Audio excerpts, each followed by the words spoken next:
bengakaqedi nento yakwenza ukuba uabuse ke nako kokuyi setup ethile nje ongeke uyiqonde wena nabantu abaseceleni abangakujaja ngayo uJoseph owahlunyezwa abafowabo ngingadlula kowesithathu Mageba. Yes doc, yes.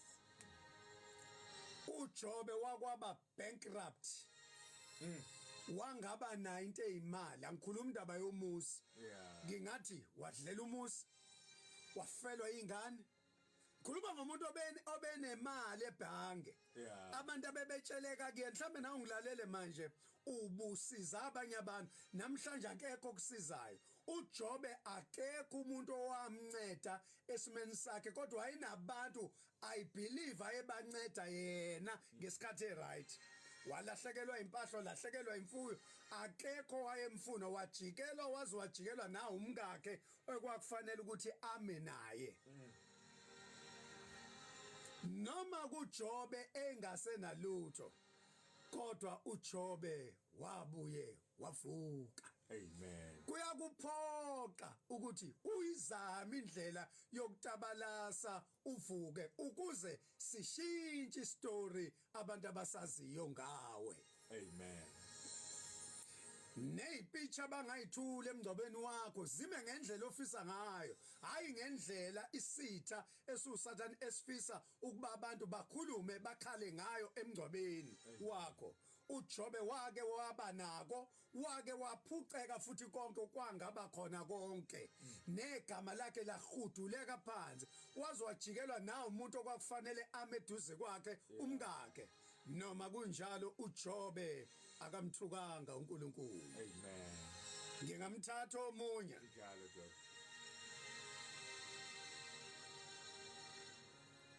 uMoses ebizwa uNkulunkulu wayenenkinga yamalimi.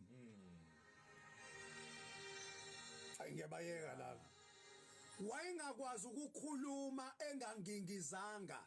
Kangangokuthi uMose lo wakhipha abantwana bayizali wayezashaya phansi njengoba ngishaya nje azashaya phansi kanje lingaphumi izwi ebambekile amalimi kodwa wakwazi ukuhola uIsrayeli. Zikhona izinto ezinako ukukhubazeka onazo empilweni mhlamba ukwazi ukuhamba kodwa ungawudla umhlaba ngaloko okuphilayo.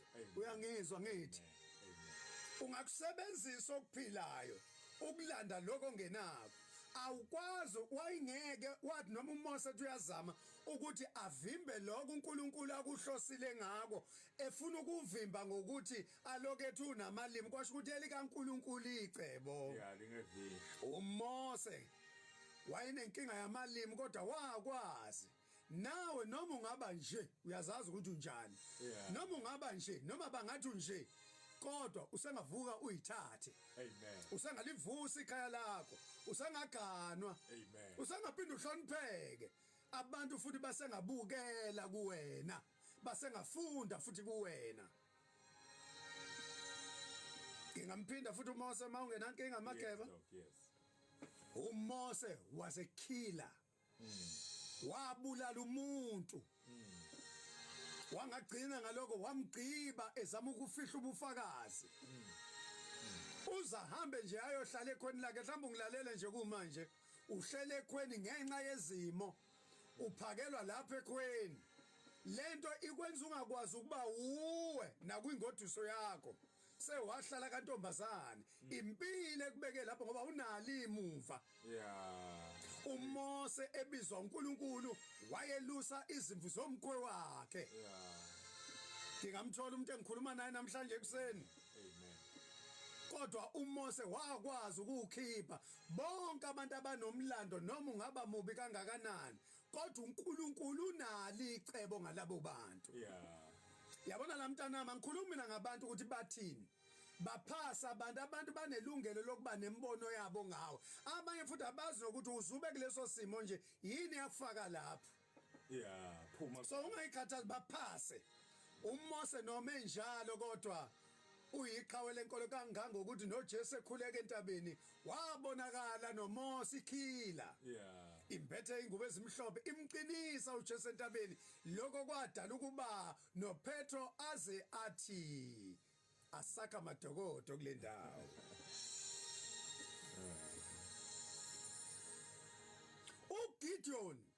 wayenefear lo esithi fear of unknown wayesaba into angayazi njenganawo mhlawumbe ngilalela makhona nje ukusaba onako ngisho ungena ama interview vele usabe nje khona izinto ongakwazi ukuzenza ngenxa yokusaba ukuthi obani bazothini noma khona into evela ukwenza usabo uyibona ungeke wakwenza noma kungeke kwenzeke ngoba kwenziwa wena ngeke kuphumelele emaqalo wena lalela uGideon wayenaleyo nkinga bahluleli chapter 6 yokwesaba kodwa uGideon wakwazi ukunqobisa uIsrael owasedlelwe imizi wadlala imfuyo esehlala emadwaleni uIsrael kodwa uNkulunkulu wasebenzisa uGideon ingakuzwa ethi uNkulunkulu kuGideon Gideon qawe elinamandla isimo sasithi gwala elinamandla kodwa uNkulunkulu wathi Gideon qawe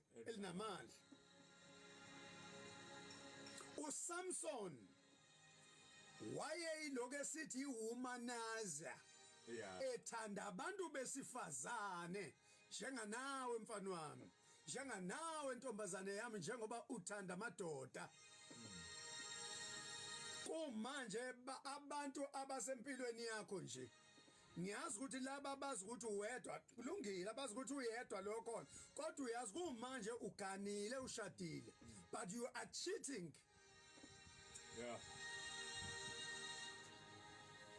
noma ngabe ke akunjalo kodwa you know in your heart ukuthi lo muntu wakho njobe lokho ekusola nje ekusola akakusukeli uzaxolisa yena kodwa ube usho wena enhlizweni yakho ukuthi uqinisile yena ukuthi nje ubufakazi bami ngibufihle kude wayefana nawe uSamson eyihumanizer kodwa uNkulunkulu wayemgcobile einweleni izimo zamgunda inwele zamkhipha amehlo kodwa walwa kwaze kwaba sekugcineni uSamson amen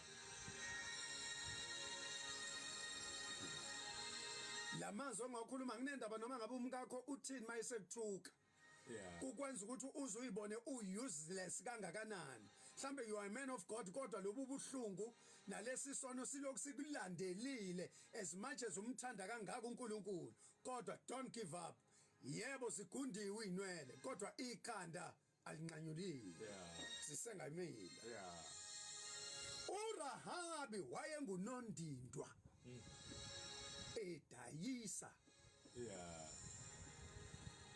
ngomzimba